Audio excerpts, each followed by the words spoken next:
What's up, everybody?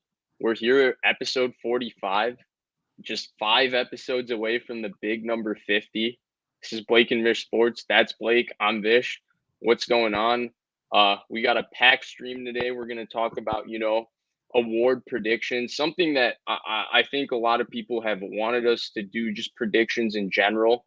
And now that we're gearing up, preseason starting tomorrow, or preseason week 1 has already started with the Hall of Fame game, but every team's going to start playing this weekend and all of that. We wanted to lock in our predictions for division winners, awards, start doing some rankings of teams and all of that. Now that we have a good idea of who's playing and who's not, who's on which roster, all of that. So we're going to start that off today by talking about the our MVP predictions, our defensive player of the year predictions, offensive rookie of the year. Obviously, that's where the title comes from. Is Trey Lance right there? I certainly think so. Defensive player of the year, defensive rookie of the year, and then finally coach of the year. Give our predictions, maybe take a couple questions, keep it super light and chill. But Blake, are you excited to give some predictions here? Oh yeah, I'm excited. And Among Us has been the NBA Summer League. And as you saw, Luka Garza looking just absolutely terrific out there. He pulled the dirt fade against the Rockets the other night, so that was pretty cool to see. And then a lot of the other games have been going on with, I think the Rockets have like 3 or 4 dudes who have been, I think 3 of them have looked really, really good. The one Turkish center has been dude, the Turkish center is legit. He's so good. And then Josh Christopher is nice. And then, of course, Jalen Green. And I hate to say it, because I was kind of lukewarm on Cade from the beginning. You were also lukewarm on Cade, like you thought he was good, whatever. But we have a buddy who loves Jalen Green. He stands Jalen Green. And watching last night's game, I kind of got the feeling that he was a little bit right, because it wasn't that Cade was really good. That extra explosiveness in Jalen Green's athleticism, man, I wish the Pistons took him. I'm still happy with Cade, but as a Pistons fan, at least we have Luka, who's out here giving people dream shakes, not getting open and then just fading away on one leg like he's Dirk and his peers. So, yeah, that's facts. The Turkish center, he was pulling from the logo, or he did pull from the logo, and he hit it. I don't know if you caught it. No hesitation, too. I'm pretty sure he was an MVP in the Turkish league. Really? I did not know that. They were talking about him yesterday, and Doris Burke was loving him. But his pick-and-roll defense was actually unbelievable, the way he was able to get out and get in front of the get on ball handlers and move his feet with them on the perimeter, balling them off. He's amazing. And before we even started, my man, Holy World 73, thank you so much for the donation. We appreciate that you're enjoying the content. We hope we can continue and hopefully improve our content as we keep going. And Lance for Rookie of the Year, I may or may not be leaning that way with the Trey area t-shirt today. So we'll see where we go, but I think that's a great segue to stop talking about NBA Summer League, though I think we should talk about maybe some basketball sometime soon. Pinor's been asking for Noel. We got to get Noel on to talk hoops sometime, but let's transition straight to NFL awards. And Blake, I'm going to put you on the spot. Who do you think is going to win the 2021 NFL MVP? Yeah, so I think there's a few guys. I'll throw in my dark horse too. I think the top 3 right now, I know the media especially wants to put the Russell Wilson. I don't think he's there. I think the clear-cut top 3 is the Rodgers, the Mahomes, and then Josh Allen, who, besides a couple of games where he didn't really statistically put out like the best, but their teams are still winning. It was more just other people. He performed like the 3rd best quarterback last year, and their team has been really, really good still going from last year to this year. I think he's right up there, and he's actually the guy who I think will win the MVP. Their team record is going to be really, really solid. They brought back most of their defense. Started Lotulelei. He's coming back. That's going to help the run defense.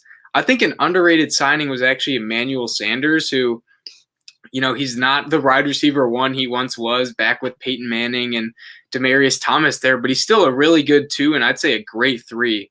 And they still have Beasley. They still have Gabriel Davis, who was a pretty solid rookie last year. And then, obviously, as long as Diggs can stay healthy, he'll be one of the 5 or 6 best receivers in the league. Their O-line's really solid. And then just another year of Josh Allen's career trajectory. I mean, his accuracy was just such a big problem in college. He came in, his arms, I mean, it might be the biggest in the league, to be honest with you. And he's gotten a lot better every single year, and I just don't see that stopping, especially with the talent around them. Eric Daboll, another year with him. He's the OC there. Brian Daboll, sorry. Yeah. But he had his best year as an OC with Allen. I think he'll continue to get better as well. So I look at that, and then just the team record as well. Their defense is solid. So, when you add all that together, I think Allen will be the guy who walks with the MVP award. And then also just another part, like I feel like voter fatigue maybe not as real with the MVP, but there is a chance that could factor in some way, shape, or form. They might not want to give it to Rodgers. I know Mahomes got pushed for it a lot last year, although he has won before. So that if Allen can do what he did last year and maybe improve on it a little bit, I don't see anyone taking that away from him. Yeah, I think that's a great pick. I think it's a very popular pick too. I think Josh Allen is definitely top 3 in the odds, and I agree with you. To me, Josh Allen, he's not my pick for the 2021 NFL MVP, but to me, he's a damn good pick. First of all, I think he's one of the 3 best quarterbacks in the NFL. I do. I think it's him. Rodgers, I think he's third. I think Rodgers is second and Mahomes is first, because the things he did, the Buffalo Bills could not run the football last year. They couldn't run the football. They couldn't stop the run. That's why people didn't believe in them in the playoffs. But they dropped back Josh Allen 50 times a game, and he gave them a 4,500 yard, 70% completion, 37 touchdown season. That is unbelievable. And he's also the best runner on their team, though it seems like Zach Moss has really emerged this camp. And they signed Matt Breida. Maybe that adds something, but I don't expect them to run the ball. I don't particularly love Daboll's run game in terms of the scheme and everything. And then I also don't think they're a very good run blocking offensive line, though they're good in the pass blocking. But to me, it goes back to what you brought up. I think the signing of Emmanuel Sanders is going to make a massive impact. Like he's just a guy who's just really, really good. He's not the guy that you talked about, right? In Denver, that was the number 1 receiver, but he still can get open. He's still very reliable. He still catches everything. He can still line up in all 3 spots. You add that with Stephon Diggs, who actually kind of reminds me of a young Emmanuel Sanders. Just a little better. Yeah, funnily enough. Yeah, just a little more explosive young Emmanuel Sanders. And then you bring up Gabriel Davis, who I think will be better. And then, I think they'll have a really, really good team. Their defense is going to be good. Josh Allen is definitely a guy to beat for the MVP. Like, even though I disagree with it, I can't fault anybody for making that selection, because he emerged last year, and it looks like he's not going away. Because I'll even go as far as to say this: he might be the most physically gifted quarterback I've ever seen. Like, his physical gifts are like in the Favre, Elway, Rodgers, Mahomes tier for sure. And he might have a bigger, and he might have a bigger arm than all of them. Like, just physically, he's amazing. And he's huge. He's the biggest guy out of all he's of like those guys. He's 6'5", 245. Yeah. He's incredible. Man. Yeah, he's incredible. I expect Buffalo to be really good. And no matter what, I expect him to be in the thick of this conversation, whether he wins it or not. And then I know you wanted to touch on a dark horse real quick before we move on to mine. Oh, yeah, I would say Stafford. I know he's kind of one of the he's one of like the typical, I guess, dark horse picks, but I think there's a good reason for it. And it's the fact that he's going to a team that has a really, really good offense. They have probably 5 or 6 like solid receiving options. I know Cam Akers is hurt, but Darrell Henderson will probably do fine, especially with McVay calling the plays. And I mean, it's just going to be the best team he's probably ever been a part of. I mean, the 2014 Lions were really solid, but I think this team's coaching, when you factor that in as well, is going to be better. Yeah, and if we're here for crediting Matthew Stafford, I'm always here for it. I absolutely think Matthew Stafford could be in the thick of this conversation as well. His passing yards, I think he's already nearing the top 10 in passing yards, and he's only been in the league for 11 years. So it tells you how prolific he's been, even though he was in Detroit. Obviously, McVay's scheme is going to help them quite a bit. And then they have a ton of weapons. I mean, you go down the list, you have Tutu Atwell and Deshaun Jackson and Van Jefferson kind of hiding in that depth chart to go with Cooper Kupp, Robert Woods, and then Tyler Higbee, and of course the name that Blake and Vish Sports talks about, Jacob Harris. Yeah. So they have a lot of names, and I absolutely think he could be in the thick of this conversation as well. He would be one of my dark horses, though I'll mention another couple dark horses when I go, but he's definitely a dark horse. But I think Allen is a great pick. I do. It's not my pick, but it's a great pick.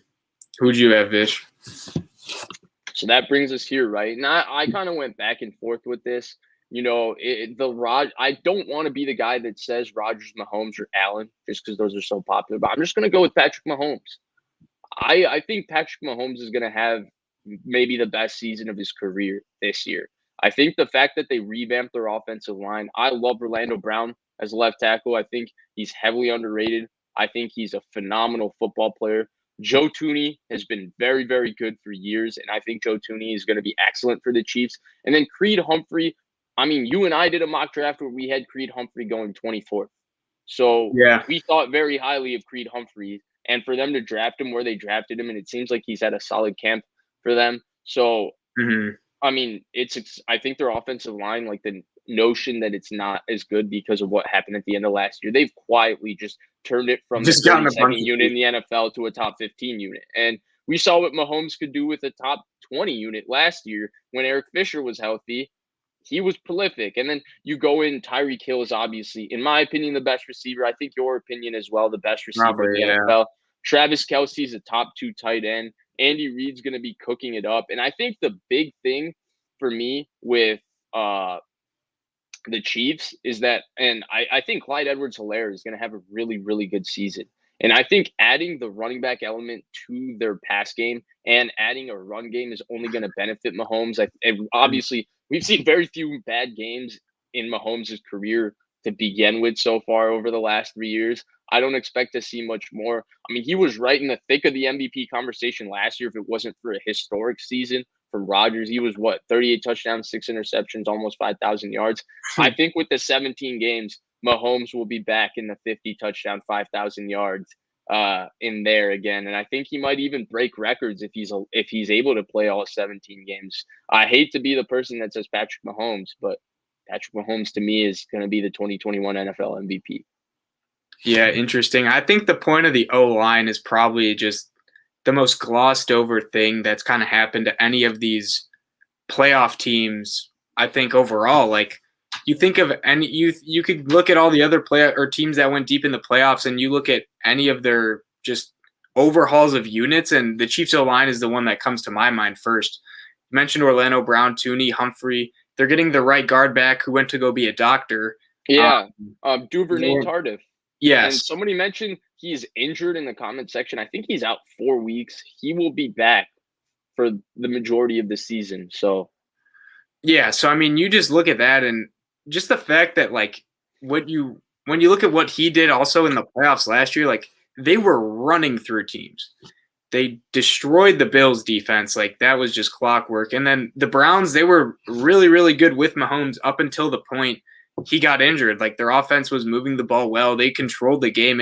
It kind of seemed was going towards a blowout almost, you could argue, when he was in there. And then, when he got injured, Chad Henne didn't play necessarily great, and the Browns just kind of started running the ball down their throat and limiting possessions. But, obviously the Super Bowl wasn't ideal, but I guess when Mike Rummers is going against Shaq Barrett and JPP and you have a bunch of backups, that's what's going to happen at the end of the day. Even then, I mean, there's some of the most debatably best throws I've ever seen. Like, he was horizontal to the ground and he threw it some odd yards and it just hit his guy in the helmet. Like, what about the first throw on the corner route that he absolutely laid on a rope after rolling to his left to Tyreek Hill. It was about a 40-yard throw, and Tyreek Hill dropped it at the very beginning of that game. There were a lot of ridiculous throws in that game that were dropped, and there were so many throws that if those catches were made, I wonder how the game would have gone. And real quick, I wanted to touch on my dark horse because I have 2 dark horses, and I think both of these guys are going to have high efficiency and excellent seasons. And I think they might be in this conversation if their teams are as good as I think they will be. And that's Tom Brady and Baker Mayfield. Yeah. Both guys, I think, have teams that are capable of being the two best teams in the NFL. To me, Brady's Bucks could go 17-0. Like, looking at their roster, they have zero weaknesses. Looking at their schedule, they have a fairly easy schedule for a team that just won the Super Bowl. They are capable of going 17-0. So to me, from that standpoint, you look at the fact that Brady was 42 touchdowns, 15 interceptions. If he's 42 touchdowns, 12 interceptions, 5,000 yards around there again, and they go 16-1 or like 15-2 or just yeah, I could see barely Brady, lose, and right? the fact that Brady is doing that at 45 or 44, he would be in the conversation. And then Baker Mayfield, I think a similar type ordeal. If the Browns can reach their potential of how good they can be, I mean, we saw how efficient and how well Baker played at the end of last year. If he continues at that high efficiency and he has a 4,000 yard, high efficiency season with like 30 plus touchdowns and less than 10 interceptions, he could be right in the thick of this conversation as well. Yeah, I think the only issue with Baker is that they're leaning so heavily on the run game that just like it's hard for the stats to be there. Like I could see with like Brady at least, like they're gonna chuck the ball a lot. They have the best receiving core in the league. I don't think that's really up for debate. Like Antonio Brown is, I mean, he's still he might even be their best receiver, but he's number 3 on the depth chart. That's all you really need to say. And I could totally see that. Yeah, my only issue with Baker is just like the stats are probably going to be run up more so by Chubb and Hunt than just him killing teams. But I mean, you have a point there. Like they definitely do have debatably the best roster, probably at minimum top 3, and they're going to have just a really, really high, a really, really good record at high win count. So seeing with all that put together, yeah, I mean, you have to, it's pretty much, it boils down to the quarterback on a top 3 team is going to be up there. Is kind of 100%. how it works. And then somebody mentioned Herbert in the comment section. He could be right there too. I just don't expect the Chargers to be as good as these other teams. So I think it's difficult to win MVP unless you have a team right in the thick of the Super Bowl conversation. And the other thing I wanted to mention, I mean, actually, it's not another thing, but the bottom line is, I think Patrick Mahomes is going to win his second NFL MVP next year. You believe Josh Allen, and our dark horses are Matt Stafford, Brady. Obviously, we didn't even mention Rodgers. He's not really a dark horse. He's a favorite. It could be him. Yeah. And, of course, Baker Mayfield. Definitely. Which brings us to the second conversation. We touched on the MVP. We will get to the Offensive Rookie of the Year, by the way, guys. We will talk Trey Lance. Don't worry. We'll be getting there. We'll get to Defensive Rookie of the Year, but we got to go to Defensive Player of the Year next. The prominent award for defensive players. Blake, who do you think is going to be the Defensive Player of the Year in 2021? Yeah, I mean, obviously you could just say Aaron Donald every year, and it's pretty, chances are he's going to win, similar to how J.J. Watt was in the early 2010s where, I mean, he won 3, so you could just say his name. But I'm going with a different guy, and I'm going to go with someone who, I guess, by his standards, had a down year, and that's Myles Garrett. I think he should lead the league in sacks, especially now that the fact that their secondary is a lot healthier, which is going to help him have more time. They have a couple new linebackers. Then on the defensive line, having some people there or getting some new additions there, so it's not basically him versus the world when they're rushing the passer. Now, I do wish they'd still have they would have added a little more. I don't really think Clowney's the best of the best, but he's better than probably what they had last year, or at least as good as Claiborne. So that's good. But, yeah, I really do think that Garrett's going to win. I think he's definitely the best edge in the league. I know people would point to stats with J.J. Watt, and he's definitely really, really good too. Or T.J. Watt, sorry, yeah. And then Khalil Mack's obviously great, but I think Myles Garrett's just athleticism is just on another level than these guys.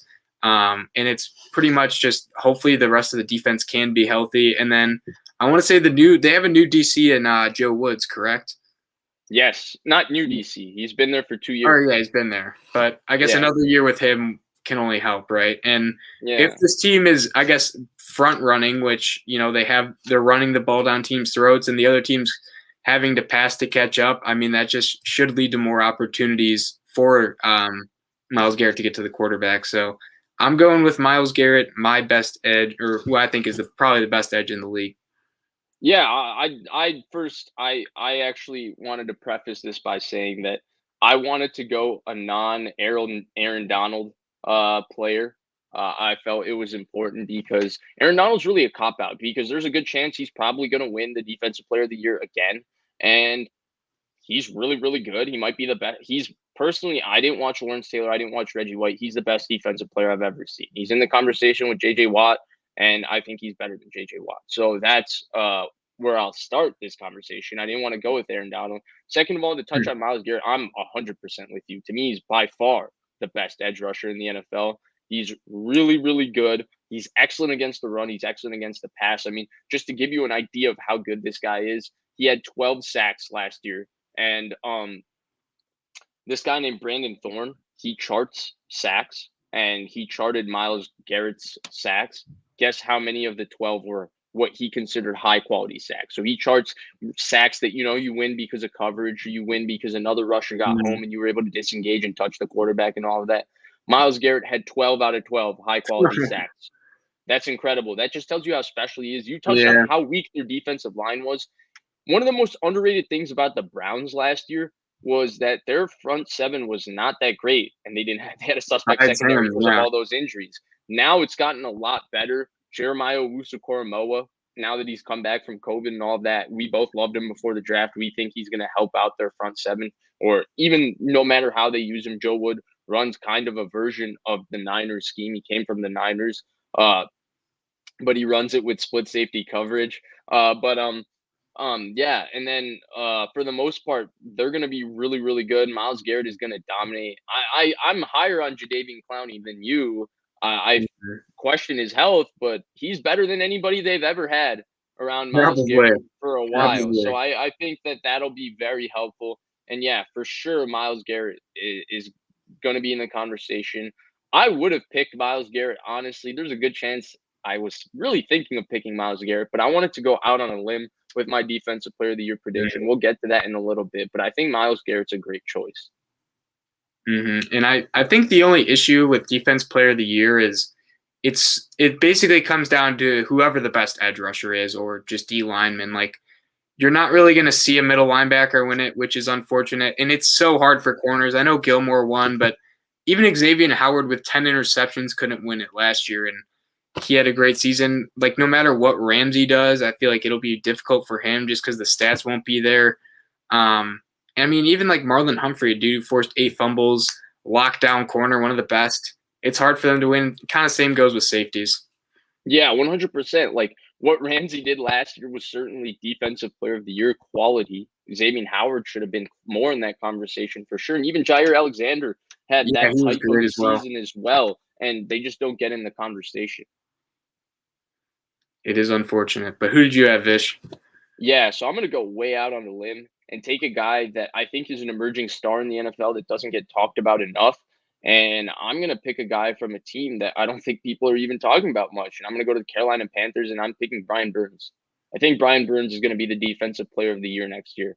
I think he's going to emerge next year. So he's had a 7.5 sack season and 9.5 sack season, right? Sacks aren't the most efficient way to judge edge rusher play. You and I have ad nauseum beat that dead horse. But the point is that he's a phenomenal pass rusher. I mean, the quickness, his bend, his ability to get around people around the edge. It's Von Miller-esque. I won't say it's Von Miller, but it's Von Miller-esque. Brian Burns is a special football player. He's a special edge rusher. He creates havoc. And I think this year is the year that we're going to see Brian Burns become a national star. People are going to start acknowledging him. Maybe similar to how Jesse Bates was acknowledged this year. It might be on a bad team, but I think that's what's going to happen to Brian Burns. And the reason I took Brian Burns as Defensive Player of the Year, if you look at Burns stylistically in his ability to rush the passer, he is a guy capable of getting 18 to 20 sacks in a season. Like, because Yeah. you look at you look at the Bosa brothers, right? The way the Bosa brothers get sacks, even though they're consistently good at getting pressure, they're both phenomenal football players. They're both two of the best edge rushers in the league. They are guys that to me will max out at getting 12 to 13 sacks. They just don't have that upper echelon athleticism and closing speed to get, the 17, 18 sacks. Brian Burns is capable of doing the Von Miller where he might get a sack half a second into a play because he's so explosive and his edge is so his bend around the edge is so freaky. It's And elite. because of that, I think Brian Burns is going to lead the league in sacks next year. And I think by leading the league in sacks and the Carolina Panthers being a moderately decent team, though they have the potential to be better, I'm just not the most bullish on Sam Darnold. I think Brian Burns will be Defensive Player of the Year. Interesting. Yeah, I think you mentioned like the bend and the Von Miller-esque play. I think that was something that was highlighted at Florida State, and that's why he went so high. And he was one of the few guys in that class that had a lot of edge rushers. They had Gary, Ja'Kai Polite, if you remember him, who, although he fell down, he fell to the third round, which was crazy. He didn't even make it. He didn't play a game. Crazy. But yeah, I mean, you look at Brian Burns, even from then, and he had elite I guess, yeah, Von Miller is really the only way to put it. Now, he's not as good as Von Miller, that he has a lot to prove to even get close to that level after what we've seen Von Miller does. But, yeah, his bend does remind you of it. And I guess the point you were trying to make or were making is that, like, you're able to get there faster. And, yeah, when you're coming off the edge and you can just kind of duck and get around the tackle, like, you're right there in his pocket. And he has that ability. He's incredibly fast.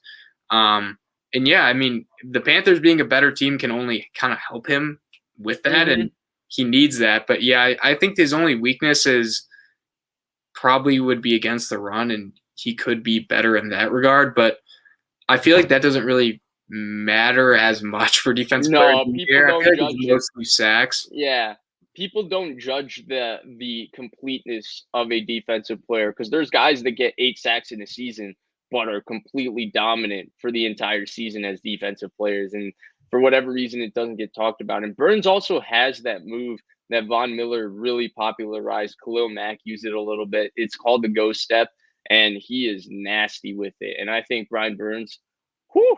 And even you talked about the run defense. I think his weight and his strength at the point of attack was a concern when he came out of college. It has gotten better from when he came out of college to where he is now. So I'm assuming that improves. He gets a bit stronger again this offseason, takes another step, and we're going to see Brian Burns really, really become a national name next year. Awesome. Yeah, so you picked Myles Garrett, which probably would have been my pick too, but we both wanted to go non-Aaron Donald for defensive player. You went Myles Garrett, and I went Brian Burns, and it's most likely going to end up being Aaron Donald, but we'll see what happens. Yeah, definitely. Sorry. Go ahead. I was just going to say we can get into the juiciest part. I think the part that probably everyone's interested about, Offensive Rookie of the Year. So this year is going to be a little different, I feel like, than the last few years, probably since 2018, since there was this many quarterbacks taken so high. And even this year, there was more quarterbacks than the 2018 class. You had the first 3 picks being them. Then you had the Bears trading up. And then the farthest one that fell was 15 to the Patriots. While in 2018, Lamar fell all the way down. Ravens had to trade up. Pretty good trade up in the end, obviously. But yeah, so Offensive Rookie of the Year. Looks like it'll be a quarterback, although there is other players too. But Vish, I got to ask, who do you have as this NFL's 2021 Rookie of the Year? So to me, it all depends on how much guys play. Like, I think really the guys in this conversation are the 4 quarterbacks. I think Mac Jones is not going to play this year. I think Cam Newton will start, and I think Cam Newton's going to be successful. So I'm going to move him out. And then I think Kyle Pitts is the other guy that really, really, really is in this conversation because he's Kyle Pitts, and I expect him to be amazing from year one. And then I throw Najee Harris in there too because I think Najee Harris is going to have an abundance of touches, whether it's receptions and rushes, and I think that's going to allow him to accumulate volume stats. But if you ask me where I'm going to go for Offensive Rookie of the Year, I'm going to go with Trey Lance. And I'm acting under the assumption that I think Trey Lance is going to start enough games to Mhm. be in this conversation. But to me, you start off with first, like obviously we know how good he is physically and all of that, but really it's situational with Trey Lance. He's a part of the most creative run game in the NFL, in my opinion. You add his running element to the creativity of this run game. I think Trey Lance as a runner by itself is going to be 500 plus yards.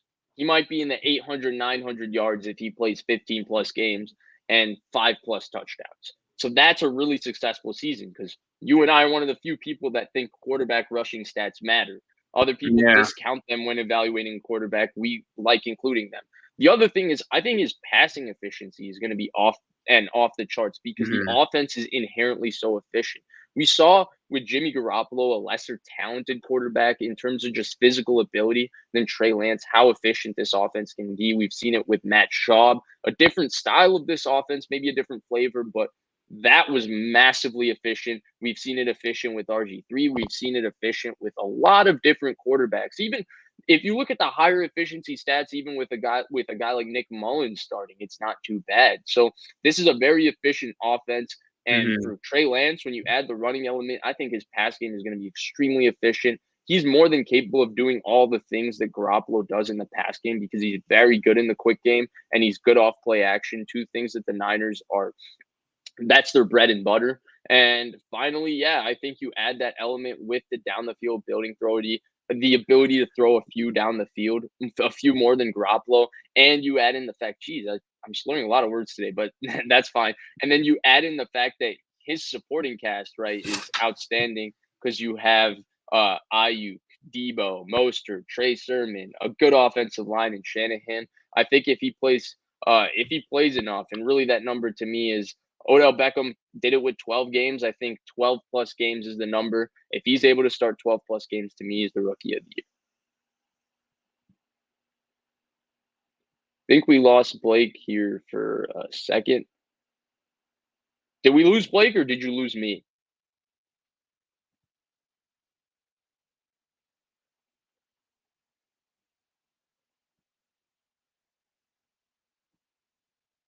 Okay, so I'll just hang tight here while Blake situates himself. And yeah, so I think that Trey Lance will be the offensive rookie of the year. But if you wanted to ask me for who I could see taking that award if he doesn't win enough, I would probably just go safe and go with Trevor Lawrence. I think Trevor Lawrence is going to have a phenomenal rookie season. I don't trust anything around Trevor Lawrence, but just the way he's looked or the way he's been talked about during training camp, how talented of a quarterback he is, and just how special of a prospect he was. I feel like if he wins Rookie of the Year, I that one is not at all shocking, and it's very likely. So I got the Trey Lance gist right. I don't know. Yeah, You right. kind of came in I with just Lawrence. Yeah, no. You just left, and I said if Lance doesn't play enough, I would go with Lawrence. Just it's a little safe. It's a little it's not an Yeah, obvious interesting pick, answer, right? but it's avocado toast, with Tom Brady. It's standard, but he's good. He's really good. Interesting. Okay, so yeah, I guess back to Trey Lance. I think I agreed with. I think the most important part of what you're saying, or the biggest thing to highlight, is the efficiency, in that he's probably going to be asked to do the least out of all these rookie quarterbacks. Just with the weapons they have, with Shanahan, he's made pretty much any quarterback that's been on the Niners look good. I'd say Sands probably Beathard, but Mullins has had just great games. Obviously, Jimmy G has too. He's the most physically gifted, and clearly his work ethic has been just off the charts, and he's picking everything up fast. I guess the only issue that you could have would say, like, they're still saying Jimmy's the starter. We don't know if they'll actually like roll with Jimmy for the first few weeks. That's, I guess, my only hesitation. But I think if he plays like 13 games, 14 games, that's good enough. If you remember, Herbert missed. I guess Herbert came in the second week, so Yeah. he only missed a game, and Baker The also missed time when he put up Yeah. those stats. So it's possible to do it while missing time. Right. Well, Saquon Barkley won it Baker's year, but Yeah, Baker was second in the voting yeah, with, but he I was think still he up played there. 13 and a half games. The lowest is right. Odell played 12, and that's why I put 12 as the number. If they go 12 games, they can be a successful team and make the playoffs too with him as their starting Mhm. quarterback. So that will also only help in the conversation because the other guys aren't on as talented teams that the team themselves might not do that well, you know. Definitely. And then I guess a couple other names like Fields, we don't know the starting situation with him. I think that would just kind of help with clarity because for all we know, he'll start week 1. For all we know, he'll start like week 6 or week 7, and that kind of puts a damper in things. But I think statistically speaking, and that's kind of what's most important here, like volume stats. I think Lawrence is a good guess. Obviously, I guess my only reserve with him is we don't know what Urban Meyer is going to be like. He's had tons of success in college, with Florida, with Ohio State, with Utah, and I want to say there was another team in there too that was a smaller team, maybe Bowling Green. Bowling Bowling Green. That's Green. what it was. Okay. So yeah, he's had tons of success, but that's no guarantee for the NFL. And I mean, I guess the prime example of that would be Nick Saban, and he's debatably the best college football head coach ever. But in the NFL with the Dolphins, he didn't necessarily pan out. And I don't know, maybe this is just a hunch, but I feel like just the talent discrepancy is kind of maybe one of the reasons. Like instead of having a team full of 5 stars, they're usually inheriting a not so good roster, and that's kind of what's going on with Urban. So that's my reserve with Lawrence, but I'm actually going to go with Zach Wilson, and he was my favorite quarterback just to watch before the draft. I had him number 2. I wouldn't say his situation is the most ideal, but I'd say it's just definitely an upgrade from anything Darnold had throughout all his years. And I think it's almost unfair to just compare the two situations. The only the only reason it's the same is because it's the Jets. But I mean, when you look at it, they've done their best to upgrade the O line. Becton, although issues with I think weight and camp, still a beast. Elijah Vera Tucker, they took him in the first round, and then their weapons are, I mean, not the best. Like their running back and tight end room leave something to be desired, but they have tons of receiving talent. Elijah Moore's been lighting it up. Mims they took in the second round. Corey Davis. Yep. And then Jamison Crowder, like however many games he's healthy, he seems to always be a beast. When last year there was games where Sam Darnold's number 1 receiver was Braxton Berrios, and you just compare those, and I mean it's night and day. So I'm going with Wilson. I think they're going to be losing a lot, but I think he'll be given the opportunity to pass a lot, and then also just the LaFleur offense, the Mike LaFleur offense. It's going to help a lot. Just very, very easy for quarterbacks. I mean, you look at just all the quarterbacks that are in that offense.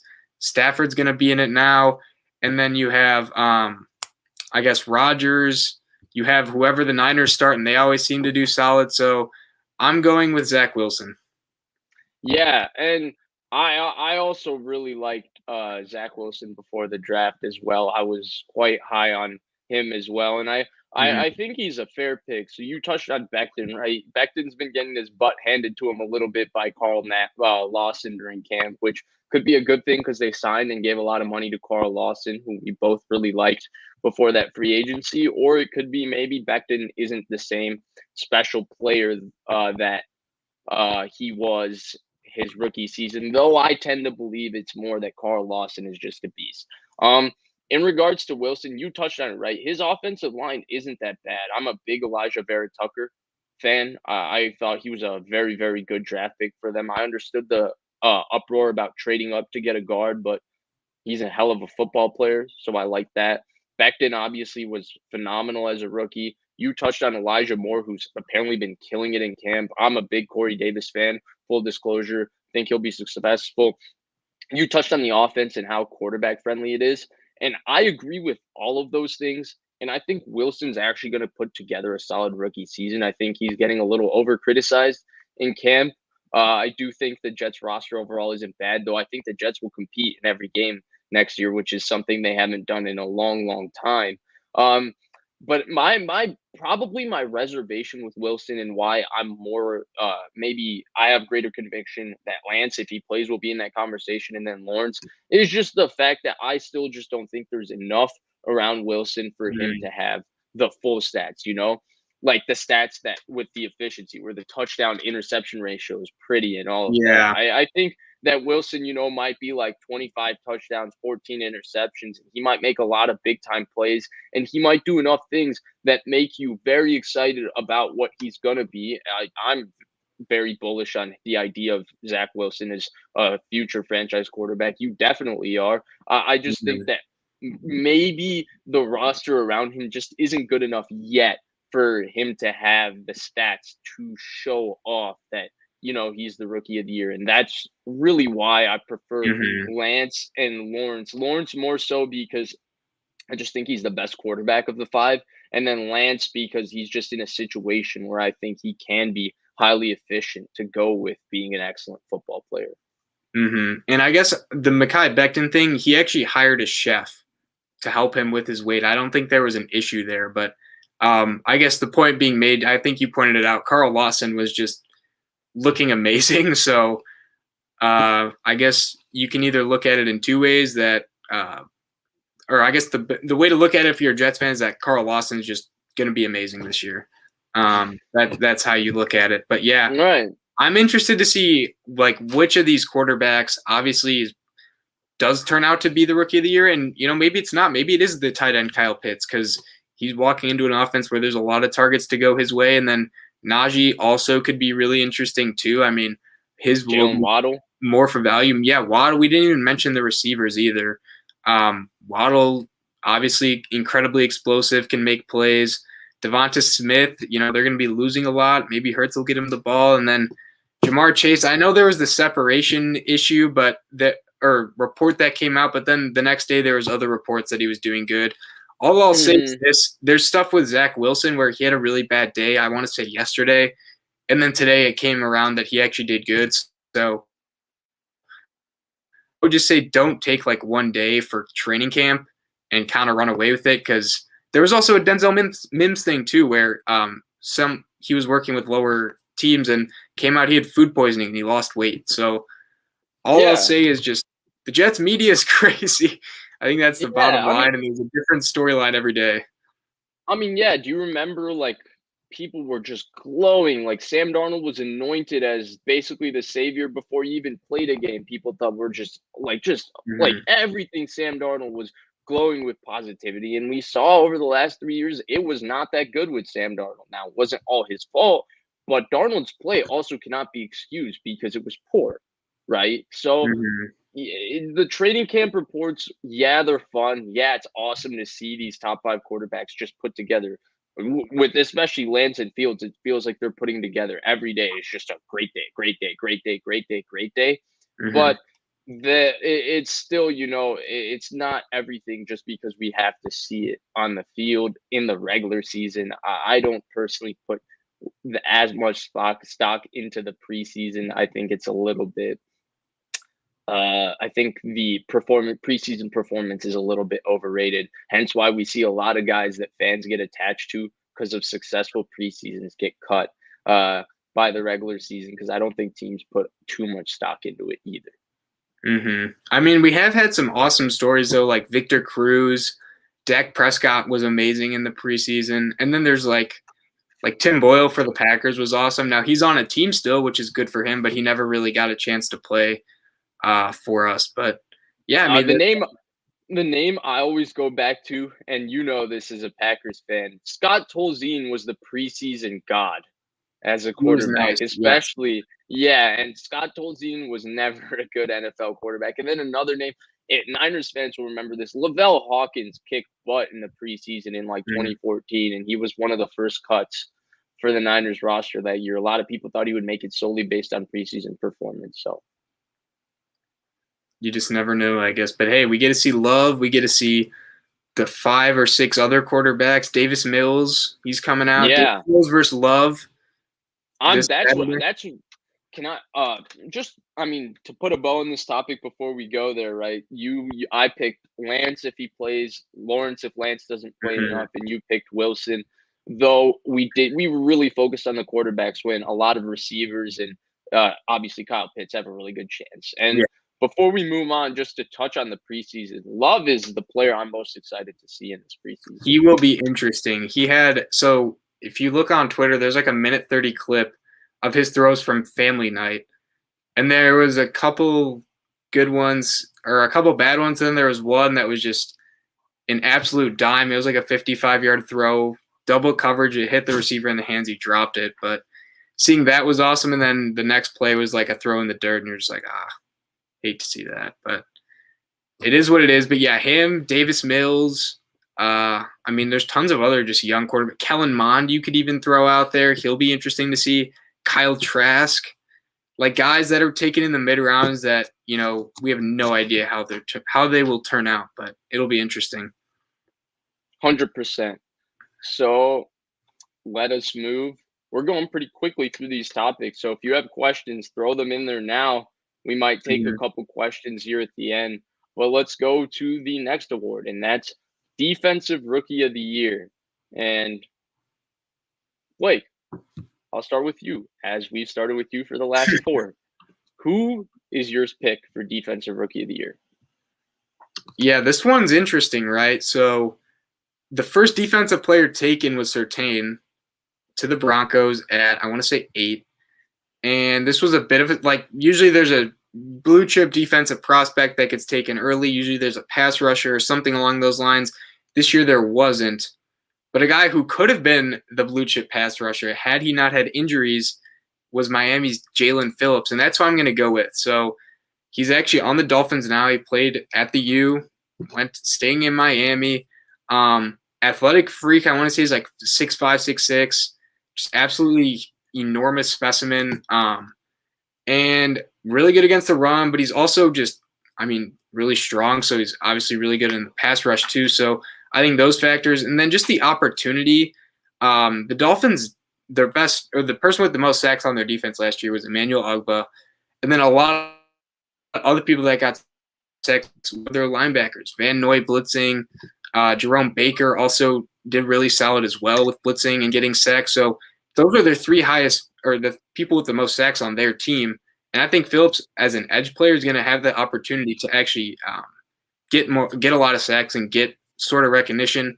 I guess the issue that he's ever had is really just being healthy, and it is a concern because you have to obviously be out there to get the stats. And I want to say he has like 3 concussions, and he was advised to stop playing football, which is obviously an issue because if he gets 1 or 2 more, like he could just be done forever. But I'm going to go with him and someone who was the most talented pass rusher coming out of the draft this year on a team with plenty of opportunity. Yeah, I think that's a great pick. I think I also felt that if he was not having the concussion issues, he would have been a top 5 pick. He was an elite edge rusher prospect. And so I think that if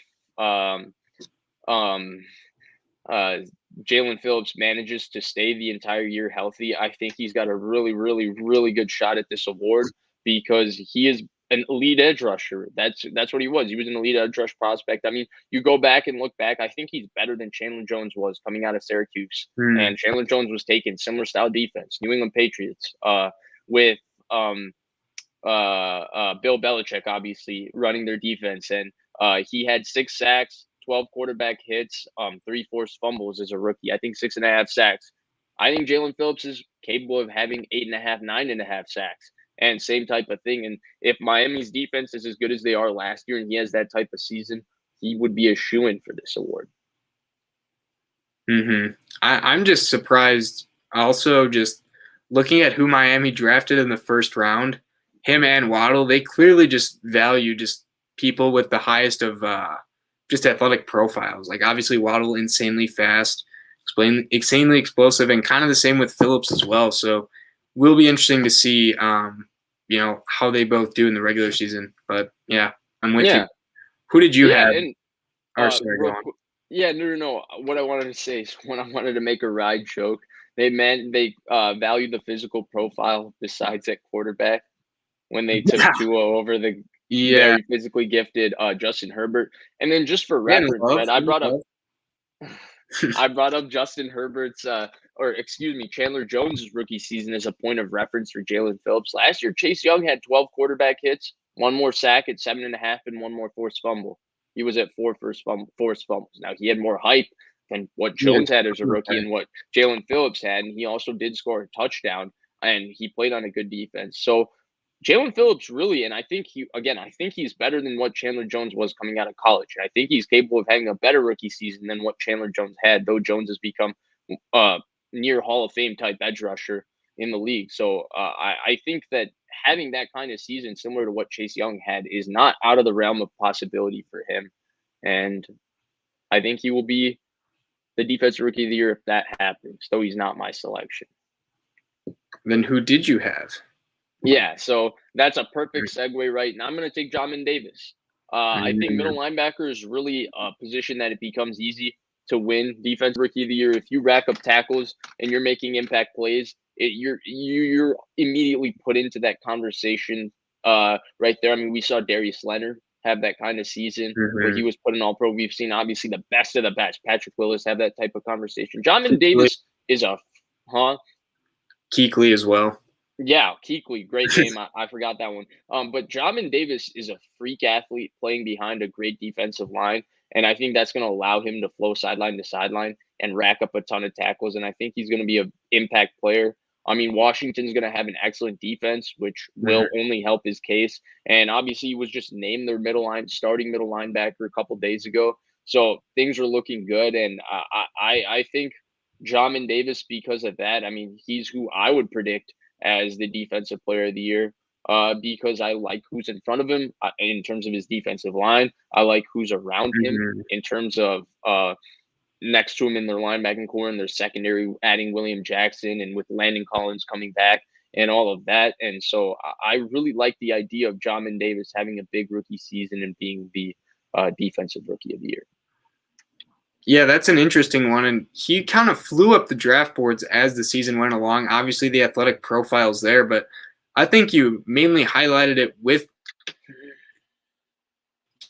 behind debatably one of the best, probably a top 3 to 5 defensive line in the whole league. I mean, you look across the board and there's just 4 studs, maybe even 5, considering some of the depth they have as well. But there's tons of studs there. He's going to be running behind that, super rangy. I like him. I'm interested to see, though, like what position or if the linebacker position will win it. I feel like cornerback, there's Horn and Surtain, but I feel like that is just very hard to win as a cornerback because, they don't really accumulate stats and they usually don't get hype as much as other positions do, like namely linebacker and D-line, like edge prospects that get a lot of sacks and stuff. But I'm interested to see if a linebacker can pull it out because, I mean, the guys we mentioned are Hall of Fame talents.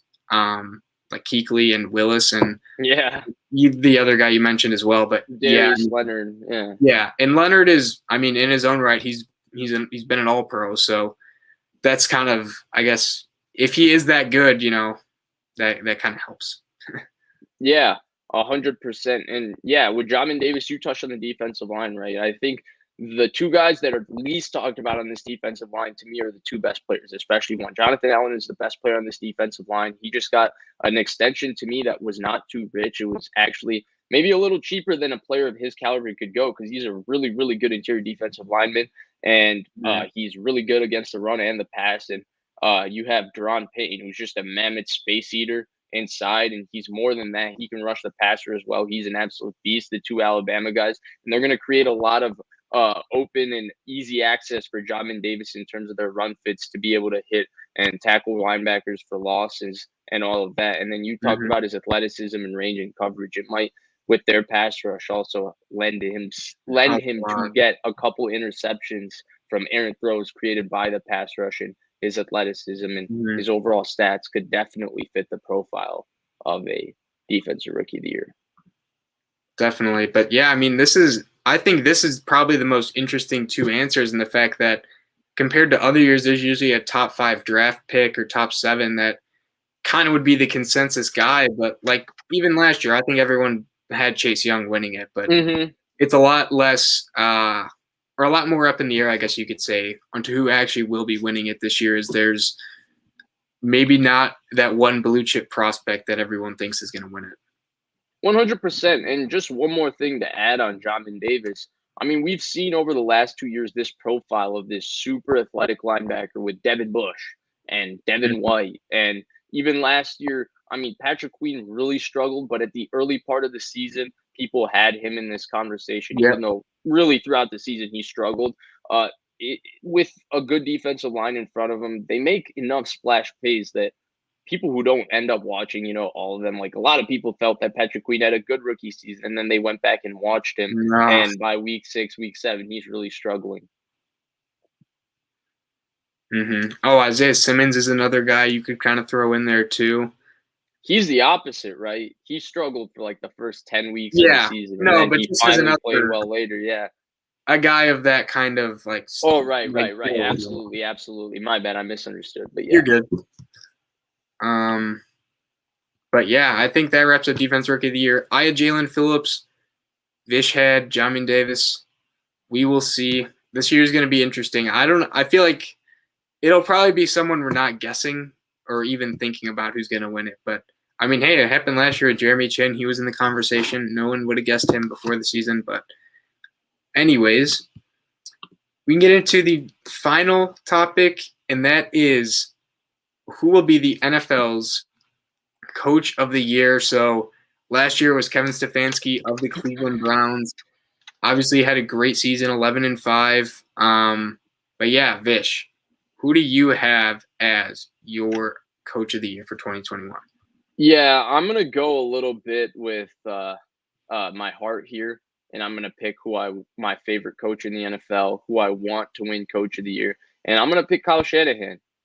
Usually, Coach of the Year to me is a little bit biased to rookie head coaches who have stellar teams take them over and do really well the first year. Except if your name is Matt LaFleur, you're not allowed to be in the Coach of the Year conversation or even get any type of credit that way. But I just don't see a rookie head coach that has that type of roster or that type of opportunity this year. And so I'm going with Kyle Shanahan because, one, I think, again, if healthy is always the caveat with the Niners, but if healthy, I think they'll have a really good team. And I think his schematic genius with the run game is really, really going to stand out. And because of that, and because obviously I've already gone out on one limb, right? Like I've been a homer once today, as my man Pinor has mentioned here in the comments. I said Trey Lance for Rookie of the Year, so I think Trey Lance is going to start enough to be the Rookie of the Year. I think really goes back to the creativity that they're going to have in the run game with Trey Lance is going to be so new to the NFL. It's going to be so groundbreaking. I think Kyle Shanahan will get automatically voted like that because I think they'll be successful winning football games, and that creativity, that schematic genius, all of it put together with the fact that they won coming off a down season, I think that'll all kind of lend itself for Kyle Shanahan to be the Coach of the Year. Interesting. Yeah, I mean, this is I guess the first time he's really had, or not the first time, but he's been able to get the quarterback that he wants the most. Now they had Jimmy, and Jimmy obviously had a good run, but clearly physically and, just being taken number 3 overall, like I guess he has way more potential than Jimmy ever has had. So possibly the best quarterback he's ever had. The roster obviously was injured a lot last year, but they're getting a lot of those guys back, and they have one of the more just well-balanced rosters overall with young talent as well as a lot of veterans that are kind of under the radar. Like even the Alex Mack signing I feel like we forgot about that, and he's someone who's really good. They have a good O-line, great weapons. Defense, we will see with the new DC, but I mean, they have pieces in play to come back and be a really solid defense. So record's important. I guess the only thing I would maybe disagree with is coaches that were rookie coaches. I think most of them, you're right. I think the only one people could argue is Chargers, and that if Brandon Staley can carry that defense over, or at least maintain a really good defense, the offense should theoretically get better, just not having Anthony Lynn coaching. And then their O-line, of course, drastic upgrades again there. So that helps. But yeah, I'm with you. I wouldn't trust him. And then like the Jets, the Jaguars, I don't really trust those guys or their teams as much as I would someone like Shanahan. So kind of agree with you there. And then it's long-winded, but I'll get into my guy. And I was stuck between two. I think LaFleur is honestly great. Kind of disappointed he hasn't got any mention at all. I mean, 13-3 twice. I don't know what else you can do. I mean, I guess everyone would just say it's because he has Rodgers, and that's maybe not the only reason, but it certainly helps. I mean, that can't be taken away. McCarthy didn't go 13-3 two times in a row with Aaron Rodgers. Yeah, that's true. They also went like 15-1 though. What did they go the next year though? Right, they fell off a decent amount. They went like 11-5 or. Yeah. But those teams, I mean, to be fair, those teams were also just loaded with insane offensive talent. They had like Randall Cobb as like the fourth receiver, which is insane.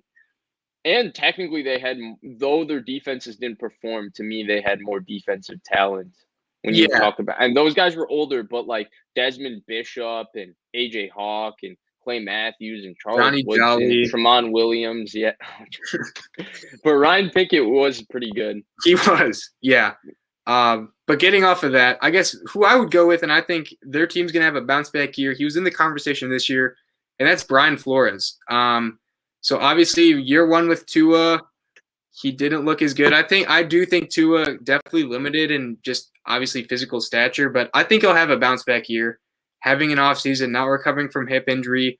They didn't have that many weapons last year. They go out, they get Will Fuller, Myles Gaskin's coming back, and then I love Waddle as well. So they have all that. O-line, the young O-lineman that they had, they have another year. And then their defense, they still have a great secondary or two great corners, and then they get Jalen Phillips, who, as we previously mentioned, could be the steal of the draft with how dominant he was in college, just getting the injury situation figured out.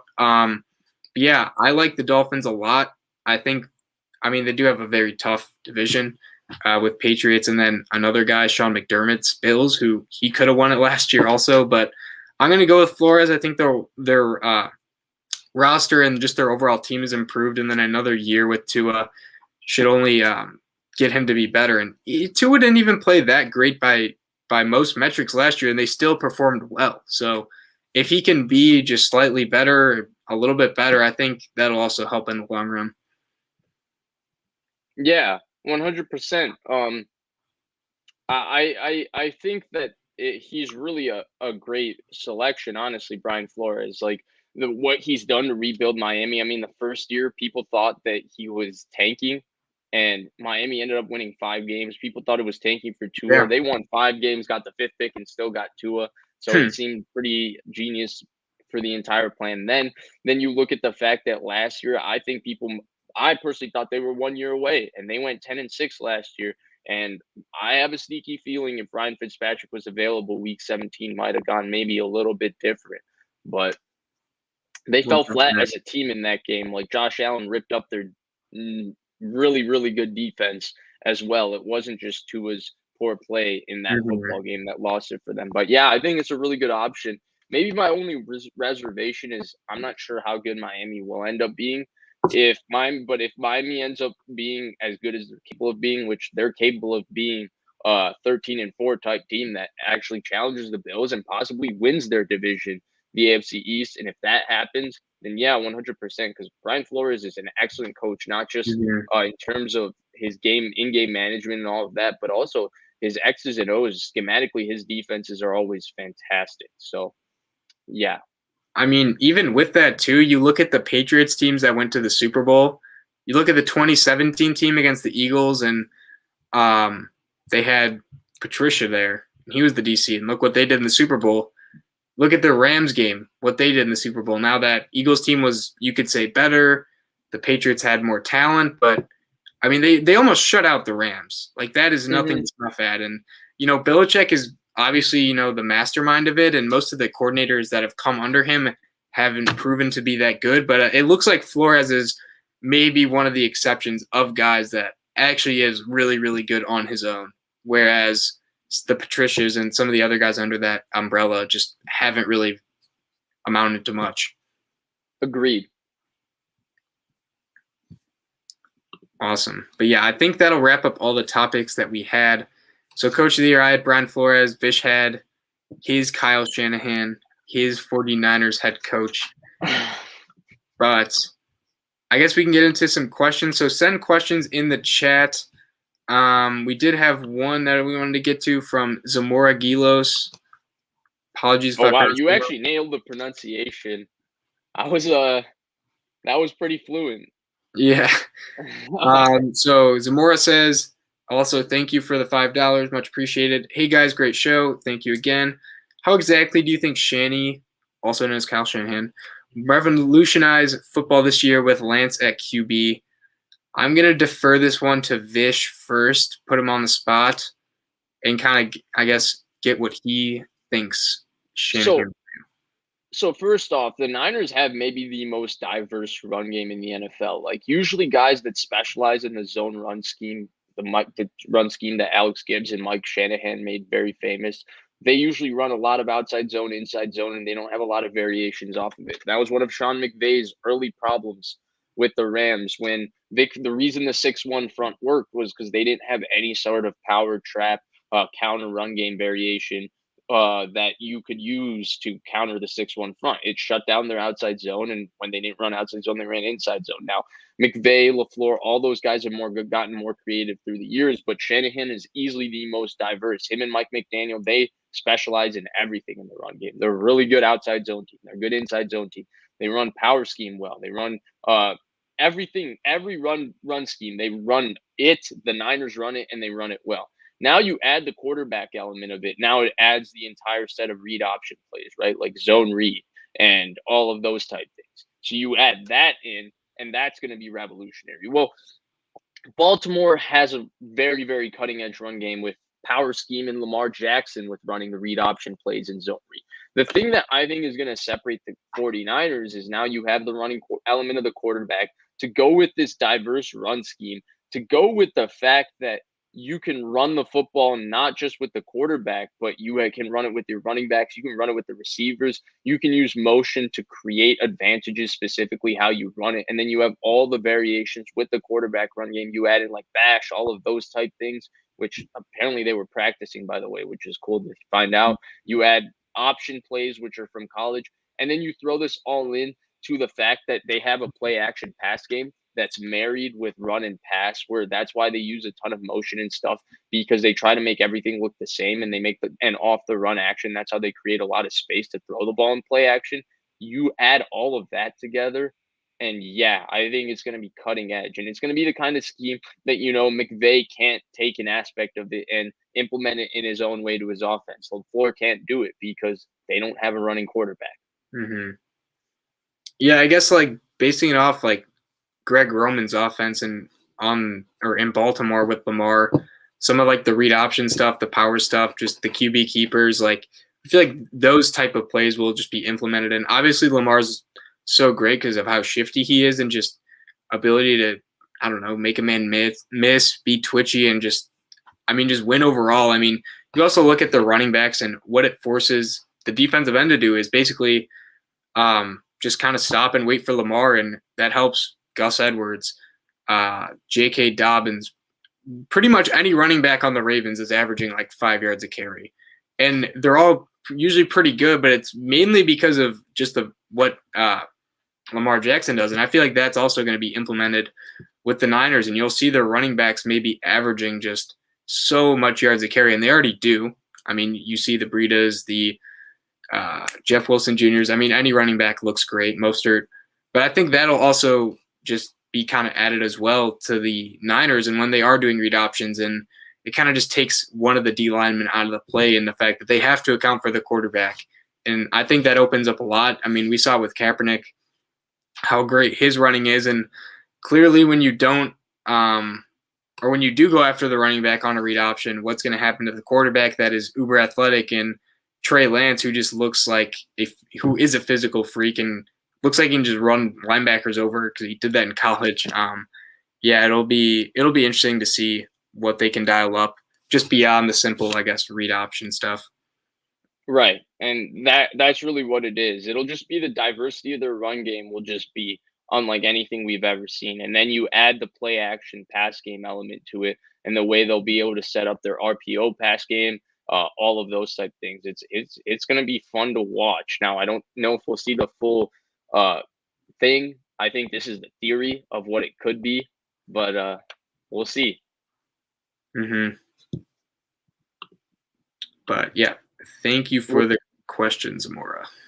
Yeah, thank you. And we'll find maybe one more question and then call it. I'm exhausted. It's been a long couple of weeks. Yeah, and Blake, if you see anything, let's go for it. All right. Thank you guys, by the way, for sticking in with us for an hour and 10 minutes. I know there's a lot of other interesting streams going on, especially a lot of ones that are talking about current training camp practices and all of that, which obviously we can't talk about because we're not there, but we appreciate the support a lot. Thank you. Definitely. So I guess this is the one we could bring up first. This was from Pinor, so another good question, of course. Is Lamar Jackson the bottom of the elite QB tier? And this year, do you think his progression as a quote-unquote true QB will show now that he has some weapons? I think this is a good question, Vish. What do you think? Yeah, so bottom of the elite QB tier, probably right.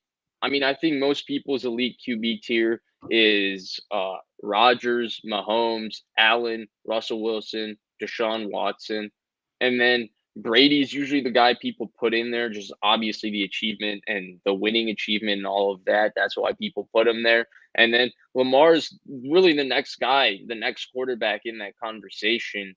And I would say, yeah, he's probably right on the precipice. Sometimes you can have him in there, sometimes he's just off. But guys like him, Dak, Stafford, they're all that next tier, you know. Do I think his progression will show? Absolutely. Believe it or not, I watch a lot of Lamar Jackson, so I can attest to this. He did progress quite a bit as a quarterback last year. He did a lot of really, really good things from the pocket. It's difficult for that to show when, one, they had a bad offensive line last year. They lost Ronnie Stanley early in the year. Matt Skura had moments where he was struggling to snap the ball. The loss of Marshall Yanda was really, really big on their interior offensive line. It was not that good of an offensive line.